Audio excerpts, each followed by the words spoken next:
points tonight. It's just amazing that we talk about the fact that he struggled tonight, but still has scored 30, and that has elevated him past John Stockton, 34th in NBA history. And again, next stop, 20,000 for Mr. Nowitzki. Larry Brown didn't use a timeout at 10.9, Bob. Well, some coaches elect not to do that. Good job by Marion to get the ball over the field. Felton with 5 to shoot. Spin move. Jason Terry knocks it out of his hands, but with some heat on it, it ricochets off Dirk's foot and out. Pulled Jackson's shirt out and stepped inside. Oh, Wallace fades out to the corner and drills an open 3. Quickly, Jason Terry, and he does not get the bounce. That rebound went from Wallace down to Felton. And Steven Jackson quickly shoots and misses. Tyson Chandler, an offensive rebound. Strip going back up. Wallace on the floor. Dampier on the floor. It's still loose, and it's Kidd and Tyson Chandler. Advantage here. Terry and Marion need to try and knife in between Felton and Wallace, if at all possible. Sean Corbin will handle the toss. That's it. They do, right. And the Mavericks get it. That's right where Terry and Marion in between that. Jason Terry quickly pulls the trigger, and it's Sean Marion getting it back. Puts it up and scores. 1-point game. Marion and Terry, and now he defends Gerald Wallace.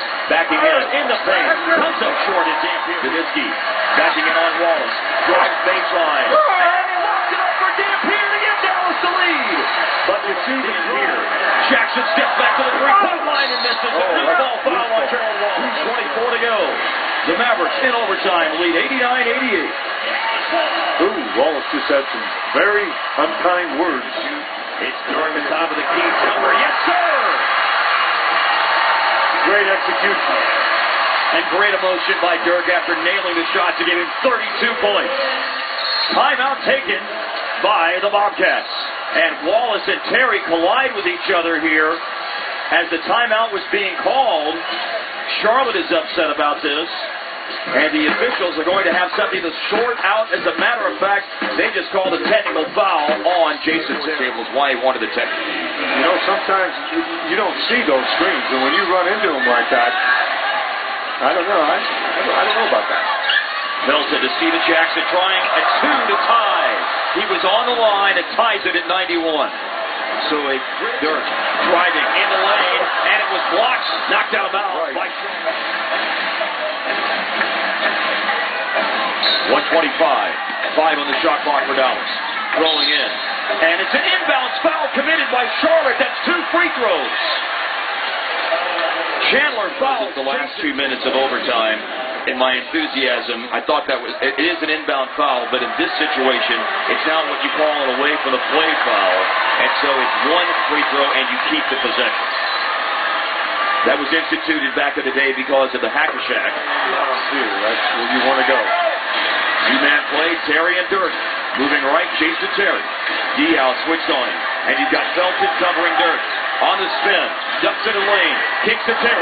Late on the shot clock, and it was blocked. He'll put up a 2 with a lead and hit at 56.7. Charlotte goes in front. And a timeout taken by inbound out of the timeout to Jason Terry after Ray Felton just put Charlotte back in front. A collision with Dirk and a defender. Goes to Terry. Finally, he drops it home. Dial in the lane, and a foul is called that Dallas had to give. 5 on Dirk with 37.9 remaining. Charlotte will take the ball out of bounds. Now no foul to give for the Mavericks, and a 20-second timeout is called by Larry. Handoff, and he slips and is fouled. And it will go to the free throw line at 34.5 remaining. For the tie, it's 94-90. They go in front. Wallace hits.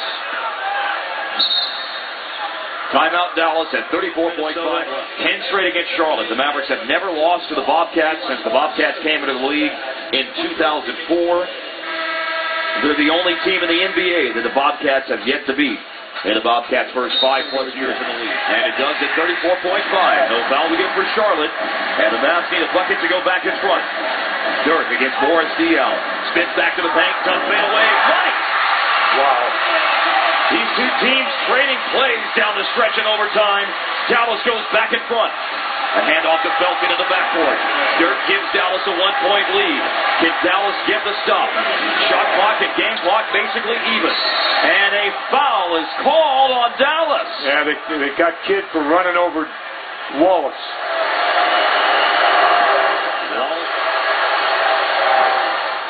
gives Charlotte the lead. No timeout for Dallas. Kidd into the front court. Interesting. Right to Dirk against Diaw. With 5 seconds to go. He drives, he fades, and he gives Dallas the lead at 97, Dallas 36 points for Dirk Nowitzki. In the middle of the floor, you don't see anybody else in the way. Nowitzki to his left, pulls up, fades a little bit, separates, as we've talked about many, many times, creating some space and a better look. Now, if you're not a 7-footer with that defender, you don't want it to go toward the basket. Looking, throws it to Jackson, over Kidd. The turnaround is off the mark, and it's all over. Dallas has won it on Seat for Soldiers night in a grinded-out, unbelievable fashion.